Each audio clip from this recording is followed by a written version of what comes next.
સદગુરુ ભગવાનની જય. શ્રી કૃષ્ણ ભગવાન, શ્રી ભગવાન. વાલા પ્રેમી સજ્જનો,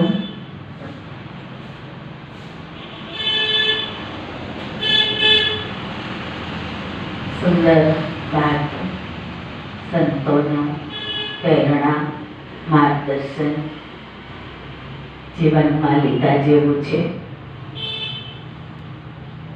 શું કહે છે નિરાંત મહારાજ? સદગુરુજી વિના જન્મ મરણ જમત્રાસ કદી ના મીટે. એ મનુષ્યને માટે જીવનમાં સદગુરુજી એકાદ હોય તો જન્મ મરણના ત્રાસમાંથી મુક્ત થાય. જેવા ગુરુએ પ્રેમમૂર્તિ આપને કહ્યા એવા ગુરુ હોવા જોઈએ. મન માર્યા વિના, મન માર્યા વિના, શું કે મન ક્યારે મુક્તિ આપી શકતું નથી, મન ક્યારે સાચી દિશા બતાવી શકતું નથી. મનથી પર ઉઠવું પડે છે. મનથી પર સત્સંગ કરશું તો મનથી પર ઉઠી શકશું અને આપણા આત્માની અંદર આપણે લીન થઈ શકશું. અને જેટલી આપણા આત્માની અંદર આપણે લીન થશું, મનને જોડશું, એટલી જ પવિત્રતા આવશે, એટલું અંતકરણ શુદ્ધ થશે સત્સંગથી. એટલા માટે એ મહાત્મા કહે છે કે મન માર્યા વિના પરાપાર. એક પરાપકૃતિ છે, એક અપરાપકૃતિ છે.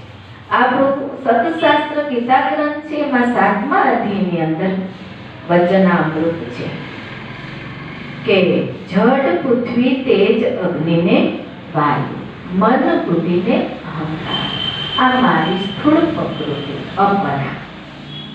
પરા ચૈતન્ય પ્રકૃતિ, જીવને ધારણ કરનારી જીવાત્મા, જેમાંથી આખું જગતના જીવોનું સર્જન થાય છે. આ પરા અને અપરા.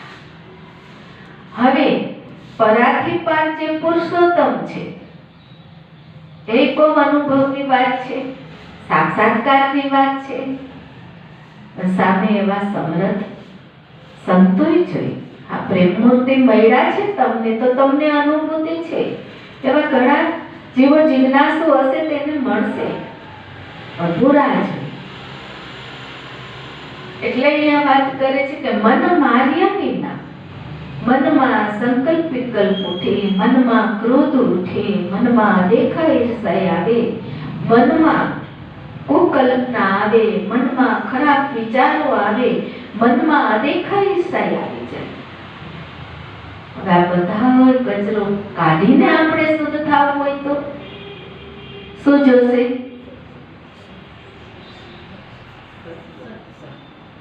કેમ એટલું ધીમું બોલું છું?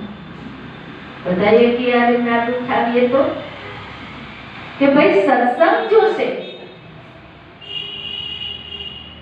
આ તો અનુભવ તમારો ને, અને ખુદ પોતાનો પુરુષાર્થ જોશે, પોતાની સમજણ જોશે, ભક્તિ માર્ગમાં પોતાની જિજ્ઞાસા, પોતાની તૈયારી જોશે. કેવલ કંગાલની જેમ સાંભળી લીધું અને પછી સાંભળીને એક બાજુ મૂકી દીધું. તન સત્સંગમાં છે, મન ક્યાંક બીજે હાવલા મારે છે, તો ક્યારેય પણ ફેરફાર થતો નથી. મન માર્યા વિના પરાપાર પુરુષોત્તમ કેમ કરી ભેટે. ભેટવું છે, પામવું છે, તો પેલા મનને મારવું પડશે કે જે મન આવું બની રહ્યું છે એને એવું નથી બનાવવાનું. મનને બ્રહ્મરૂપ બનાવવાનું, મનને યોગમાં જોડવાનું છે. આત્મ યોગ એ મોટો જોગ છે.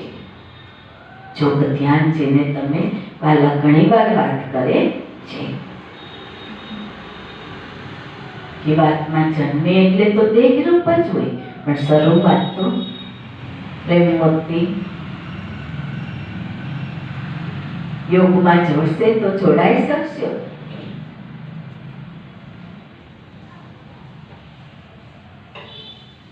આ જગત જાણ જૂઠી જાણ જીવાત્મા અણસમજણને કારણે સત્સંગ વગર જગત રૂપી જૂઠી જાળમાં ફસાઈ જાય છે. જેમ કરોડીઓ જાળો બાંધે અને પછી પોતે જ ફસાઈ જાય છે, પછી એમાંથી એ નીકળી શકતો નથી.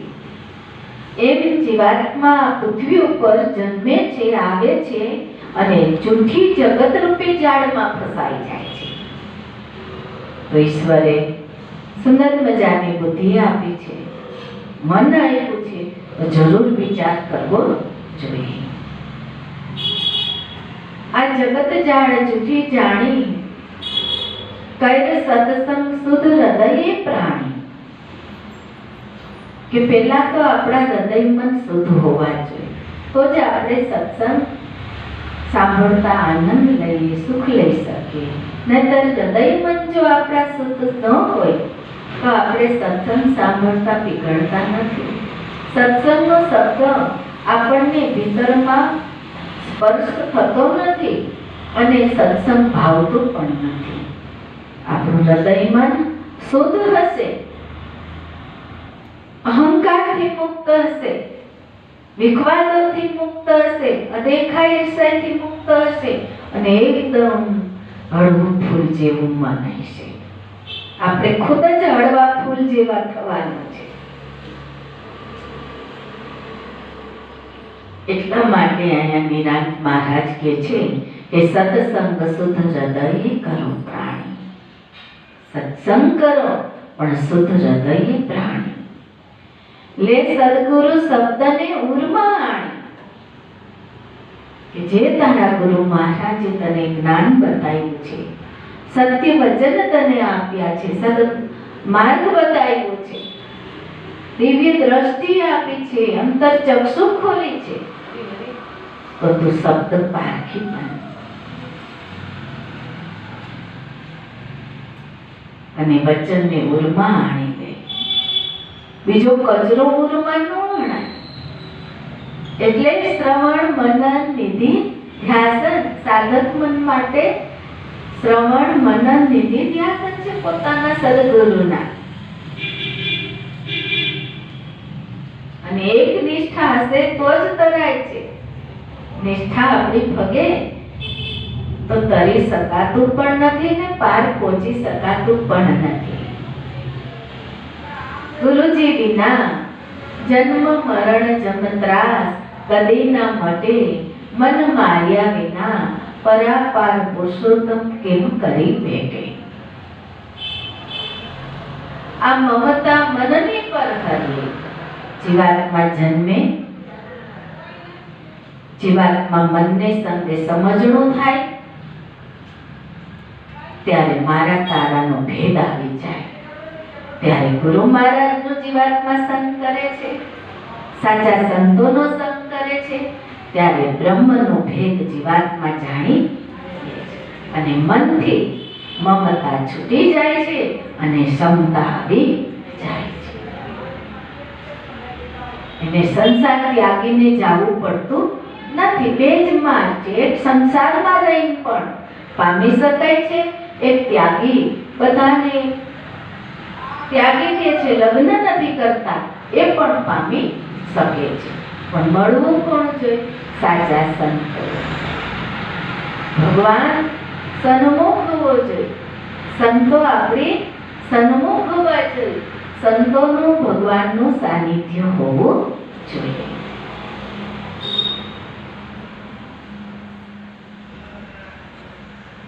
બહુ સુંદર વાત છે.